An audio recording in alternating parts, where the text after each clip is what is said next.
Bom, pessoal, seguindo aqui agora a criação da nossa tabela de usuários ainda, vamos criar agora os outros campos que a gente precisa ter, né, na nossa tabela que vai ser referente aos usuários.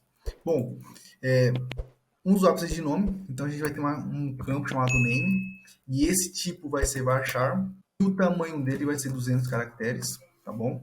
Então eu vou deixar 200, e ele não pode ser nulo, ou seja, tem que ter um nome. Todo usuário vai ter que ter um nome salvo na hora de criar. Além disso, também eu vou colocar aqui o campo e-mail, tá bom? Ele também vai ser no tipo varchar, também eu vou colocar definido 200 o tamanho dele, também é um campo obrigatório que precisa existir na hora que for salvar esse usuário. Aqui eu vou colocar um campo chamado password, que seria a senha dele. Então, mesma coisa, varchar, também eu vou definir com um padrão 200, o tamanho desse valor. Obviamente, questões de desempenho, questões de mais de forma mais otimizada da nossa tabela, toda essa questão de tamanhos aqui tem que ser estudado. Obviamente, estou definindo aqui meio que padrão 200, mas, por exemplo, o campo e-mail talvez não tenha necessidade de ser 200, o campo 100 talvez não tenha necessidade de ser 200. Então, tudo o tamanho aqui impacta no final também em questões de desempenho. Obviamente, para fins de testes, enfim, de aprendizado, isso aqui não tem muito impacto, mas imaginando que a gente possa vir ter nessa tabela milhões de registros, isso aí em consultas no futuro poderá ser impactados devido a tamanhos, tá bom? Então, o tamanho que a gente define aqui também no futuro impacta de forma negativa se a gente colocar tamanhos que a gente não está usando, não estaremos usando. Então, se a gente define um tamanho, por exemplo, 500, mas o máximo que a gente usa é 50, então a gente tem 450 para basicamente um valor que está sendo sobrando, mas está sendo reservado na tabela. Então, esse valor reservado, mesmo não está sendo usado, ele tem um espaço dele. Então, questões de otimizações e tudo mais, é bom estudar também bem a fundo qual o tamanho seria ideal para cada campo. Mas, como falei, para fins de teste, para fins de aprendizado, eu estou definindo 200, que são valores que acredito que seja ideal. Além do nome do e-mail da senha, eu vou colocar aqui também uma data de nascimento, que vai ser o aniversário dessa pessoa. Então, eu vou colocar birthday aqui, isso. E vou definir um campo date, para assim já começarmos utilizar outros data types. Como eu comentei aqui, por exemplo, o date vai salvar apenas o dia, o período, né, a data. O padrão que mais que ele salva é ano, mês e dia, que é o padrão americano, ok? Tá, e aqui eu vou criar mais três campos. Eu vou criar aqui agora o created at, o updated at, e vou criar o deleted at. Para todos esses campos aqui, eu vou criar como datetime. Por quê? Eu quero que salva o, a data e hora de cada registro. Um detalhe muito importante, quando a gente trabalha com usuários enfim, trabalhamos registro no nosso banco de dados, tem um comando que a gente usa para apagar registro, que é o delete. E aí tem uma informação muito importante.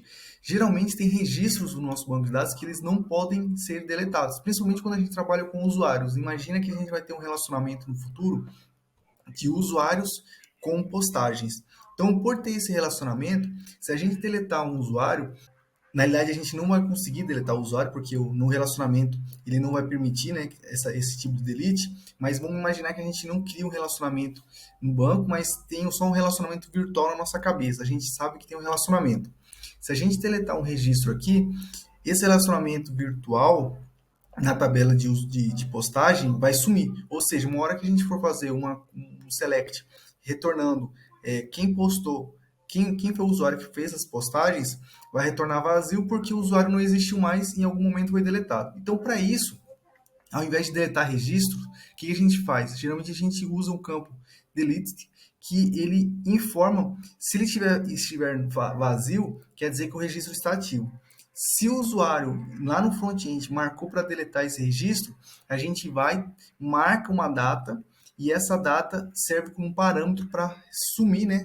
Vai desaparecer da listagem que o usuário está tendo lá no site. Mas internamente no banco de dados a gente mantém esse dado para fins de relacionamento, para consulta.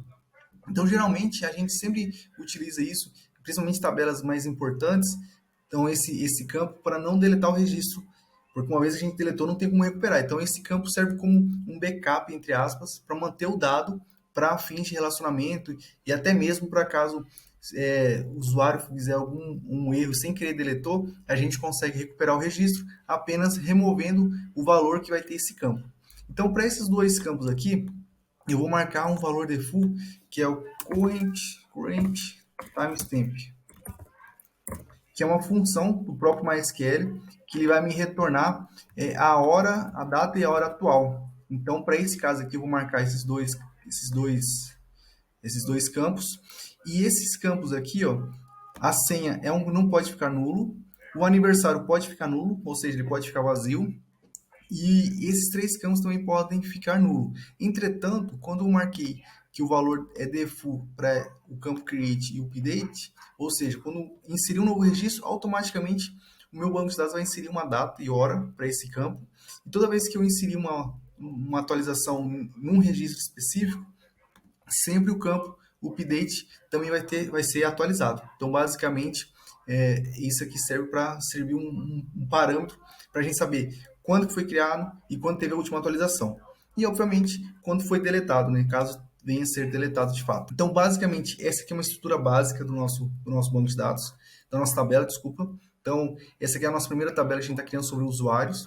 Vou agora só salvar essa informação, então no meu caso vou clicar em Save, mas antes de salvar, eu vou mostrar aqui, ó, nessa última tab, ele mostra para nós como que seria a criação dessa tabela de forma escrita, né, pelo terminal. Então aqui ele mostrou Create Table, são os comandos que se a gente copiasse essa informação e colasse para executar aqui, e executasse, ele criaria a tabela. Seria a mesma coisa que eu vim agora aqui no botão Save e salvar. Então, vou clicar aqui agora.